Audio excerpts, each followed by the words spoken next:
Hey everybody, it's Ron and Ellie back with this week's edition of Ask Ron. We got a bunch of questions, so we're going to jump right in with a question from Charles McCutcheon in Texas. Hey Charles. He says, I have someone looking to rent to own with a fee to put down. Since we can't do lease options in Texas, what can I do? Charles, you can do lease options in Texas if you own the property. Now, if you've leased it from the seller, then you can't do a sublease.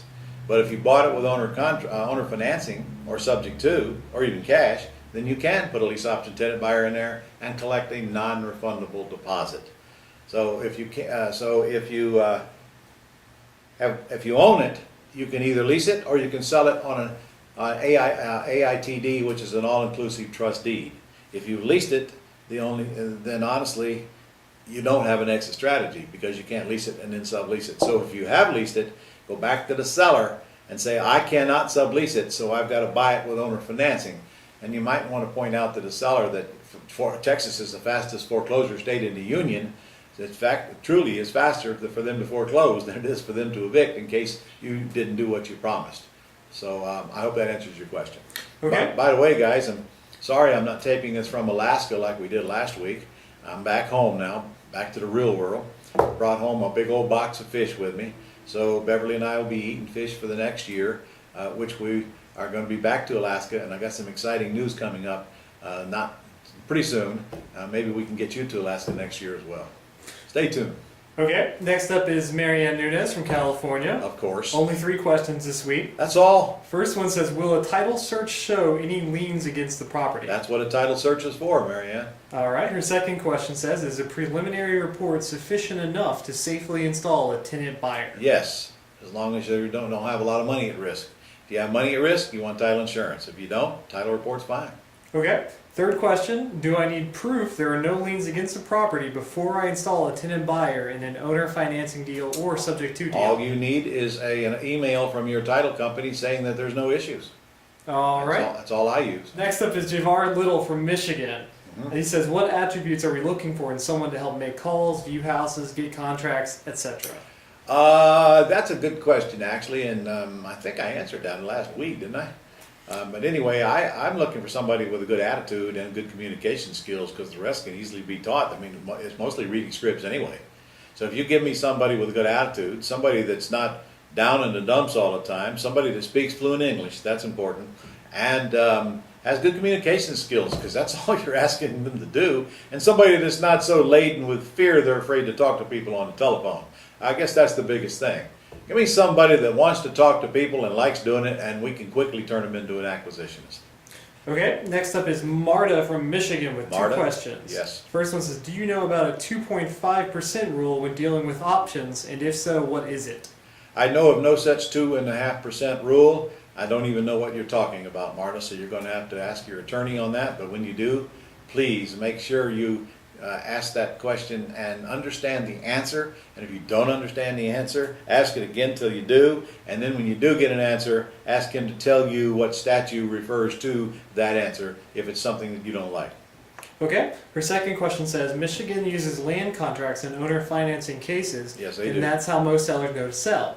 Can I still sell with owner financing if I purchase the property that way? You can buy with owner financing and sell it with owner financing and sell it again with owner financing and sell it again with owner financing.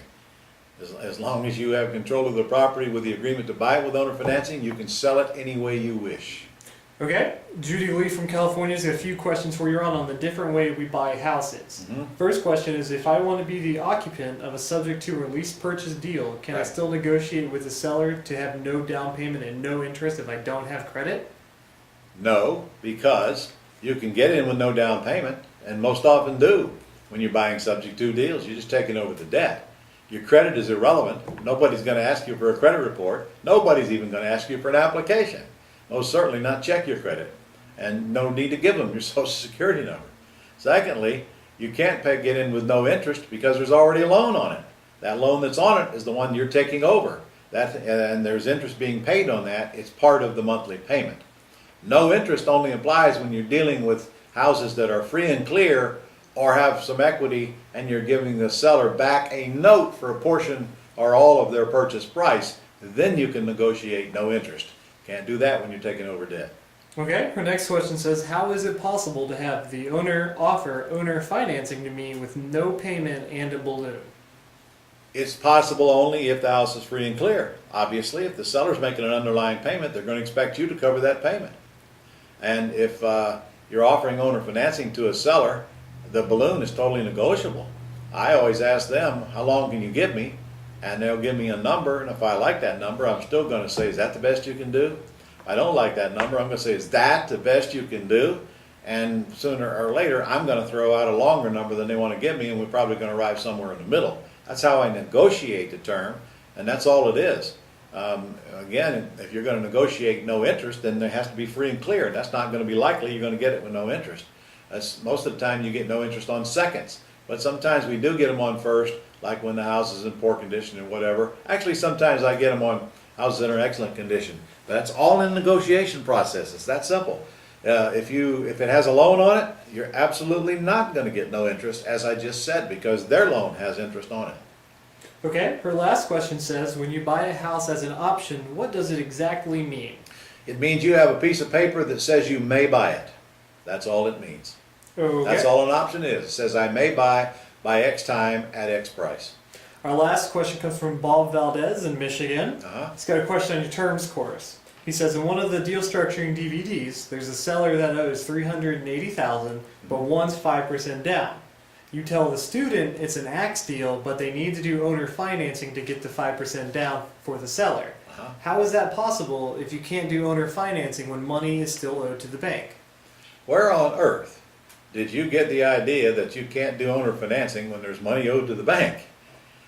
Probably need to get my terms course and do a little bit more studying, and go to the Gold Club websites and take a look at some of the classes on there about owner financing. Most of the owner financing we do, it wraps around an underlying debt. So if I'm buying a house that's got a $200,000 loan on it and I owe the seller $240,000, that simply means that my attorney's writing up an agreement for $240,000, but that the $200,000 underneath is part of the $240,000. Seller has to take my incoming payment and make the outgoing payment out of it, and if there's anything left over, they keep it. But there's nothing stopping you from doing owner financing around an underlying debt. Okay, Ron, that's all the questions we have this week. All right, guys, go out and get some deals done, and we'll talk next week.